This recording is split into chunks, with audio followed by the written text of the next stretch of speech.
Hello, Kelsey Taylor here. Welcome to another movie review. Boy, it's been a long time since I've done one.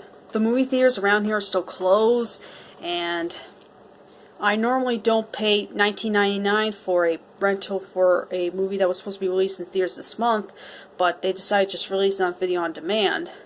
I just got done watching Scoob, which was one of the films I reacted to a trailer for, and from looks of the trailer, from what I can remember when I reacted to it months ago, it looked kind of funny, you know. I'm like a casual fan of Scooby-Doo, not like a die-hard fan. My favorite Scooby-Doo show, there's so many Scooby-Doo cartoons and movies. Mainly my favorite of the shows is the original cartoon, Scooby-Doo, Where Are You? That's where I'm most familiar with Scooby-Doo. And I've only seen like a couple of Scooby-Doo movies, like the Zombie Island, which is my favorite, and the live-action ones. So, like the first two live-action movies of Scooby-Doo, if you remember, from the early 2000s. As for this new Scoob movie, like I kind of liked it. It's kind of funny. There's some jokes that worked, some jokes that didn't. But I'll try to explain a little bit about it. Mainly the plot is almost kind of difficult to explain, but it's not like Frozen 2 where the plot's very complicated to comprehend. This one, you know, maybe at some point in the trailer I thought it was going to be like an origin story. From what I can recall, this is supposed to be start of some sort of Hanna-Barbera universe, and they start off with Scooby-Doo, and the opening sequence was kind of cute, how Shaggy and Scooby first met, and then it just, you know, like I really liked the recreating of the original opening sequence from the Scooby-Doo Where Are You cartoon, and then jumps to a completely different, I expect this movie to be completely different because, you know, if you watched anything Scooby-Doo related, it's always the same thing. They catch a monster, turn out to be a guy in the mask. You know, for something that's been going on for like half a century now, you know, you have to change things up a bit. And they kind of did. And by the way, this review may contain some spoilers, so you've been warned. Just making clear there may be some spoilers. Now, sorry, notification popped up on my phone. Well, I digress.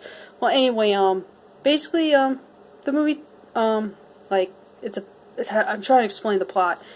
Basically, Scooby-Doo and Shaggy come across Blue Falcon, and, I'm sure Blue Falcon was probably in some of the other Scooby-Doo stuff. I'm just not familiar with that kind of character. I'm only familiar with, you know, the whole cast of Scooby-Doo, like Shaggy and Scooby, Velma, Fred, and Daphne. So, anyway, they go on an adventure, and they're trying to, stop this villain, trying to catch Scooby-Doo to unlock something, and I was like watching the film, I'm like, okay, well, this is where this is going, and fine, accept it. And there's some parts where I can definitely see something coming, and I don't know, this is mainly my opinions on the film.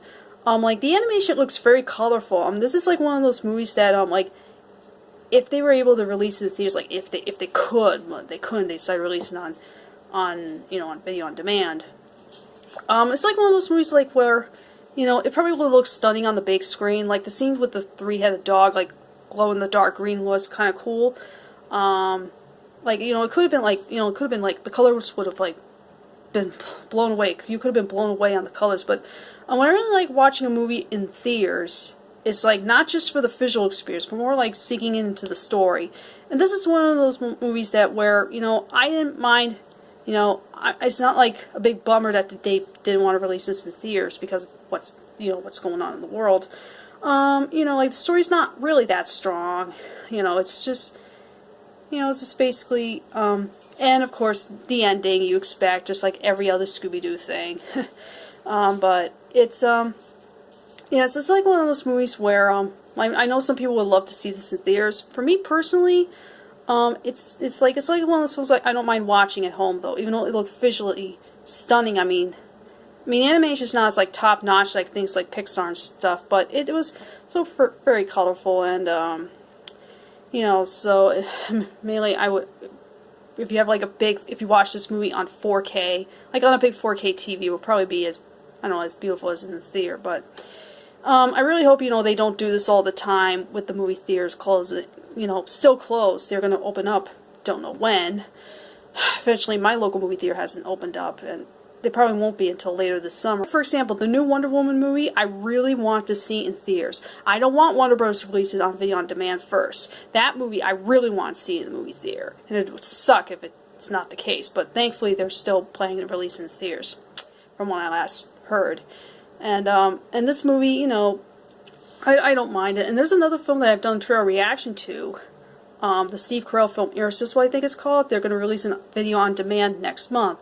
So it's another one I don't mind that. You know, some movies that are supposed to be released in theaters, but because of this still going on, I don't mind, like, you know, I have no problem, like, you know, watching a video on demand. Now, I'll get to my thoughts on the movie in a second. Just want to talk about, like, you know, I paid for the $19.99 rental on YouTube, so, you know, really rarely I do that. I don't like paying more than $10 for a digital download, but for this one, and same thing for the Steve Carell movie, Irresistible, I decided to make an exception. Because, you know, I wasn't, like, honestly, I wasn't really real hyped to see this movie. I just, you know, just, like, for a casual, as a casual Scooby-Doo fan as myself, I, you know, just want to watch it. And there is, like I said, there are some funny parts. Like, the humor between Scooby and Shaggy, you know, there's some funny moments. There's some parts that are, you know, kind of questionable. Like, the Netflix line I kind of laughed at it in the trailer reaction. The Netflix line, it's like, it's not as funny as when I watched the movie. It's like, well, I laughed at that line more in the trailer than I did in the actual film. I don't know, there's some jokes that are, like, hit and miss. Some jokes are, like, I don't know, kind of confusing, and I don't know. But the humor's there, like, does it hit balls all the way home? No. It's kind of weird how I phrased that, but... And, the voice acting, for the most part, was pretty decent. Like, they got, like, a good cast. They got, like, Amanda Seyfried, Zac Efron, Mark Wahlberg, the kid who plays young Sheldon on the show Young Sheldon. I always forget his name. But, you know, especially the actor who played Shaggy did a decent job, but a lot of people would agree that, like, I think the Shaggy of our, like, my generation at least, Matthew Lillard, like, I don't know why they didn't think to get him, but, I don't know, I guess give other actors a shot at Shaggy, I guess, but... You know, I don't know how Matthew Lillard thought of not being left out for not doing the voice of Shaggy, but I don't know. I wish he would be there, but I digress. Like I'm glad I saw it. I mean, I didn't waste like my nearly $20 on a rental. Like, would I watch it again? Not as much. Like, I don't think this movie has much of a rewatch value. I mean, it depends, like, if you find this hilarious or not. While the movie's not great, it's not awful. I would say, like, you can wait if the rental price ever goes down, like, let's say to, I don't know, $9.99, or if they ever release it on Blu-ray or DVD, or release it on Netflix down the line, like, right now, you know, I don't want the movie theaters to suffer because of, you know, because of this. I want them to continue to thrive, so, I just give Warner Bros. My support on this film, though, but... like, I didn't waste my time watching it. You know, there's some stuff in the movie that doesn't work, but for the most part, I liked it fine. There's some scenes I would watch again and again, even though I'd rather watch the separate clips on YouTube once, you know, if the movie ever gets a physical release. So, I would say if you have kids that like really colorful stuff and silly humor and stuff, like, this one's definitely worth watching. Although I recommend if you would rent it first, because if you buy it, it's like, I don't know, $5 more, which I didn't want to pay for that much. It's you know, it's too much for a movie like this. That's just, you know, it's okay. It's more visually stunning, and like the Scooby-Doo humor is there. Although I think I like more of the original Scooby-Doo stuff much better, though.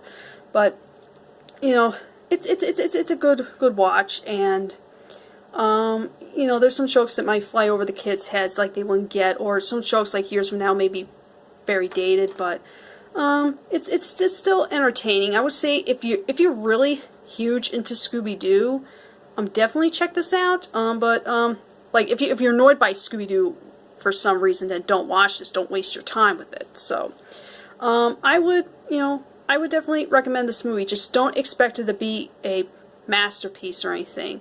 To me, it's like you can find it laugh out funny or pretty stupid. I just find it okay. So that's my review of Scoob. If you have seen the movie, let me know what you think of it. And hopefully, you know, if I don't know how well this movie is doing, like digitally, with the release. I don't know how it's doing. I don't know if it's doing as good as Trolls World Tour, which I didn't see that one. I had no interest in that. I don't know how well it's doing, but hopefully, if this does very well, maybe, you know, we can still get more of these Hanna-Barbera movies, even though I'm not familiar at all with a lot of Hanna-Barbera cartoons. I didn't grow up watching a lot of them. You know, hopefully, you know, maybe they can be much better with better jokes, better writing. You know, probably do better, but with this one, it's not bad. Not as good as I hoped it would be, but it was, you know, it was a decent time watching it, and got some laughs out of it, so I guess that's something. So anyway, thank you so much for watching my review of Scoob. I said it for a second time, but oh boy. So yeah, thanks for watching this review, and I'll catch you guys next time, and I got a lot of videos to work on. I can't wait for all this to be over and go back to the movie theaters to have a real movie-going experience. Adios.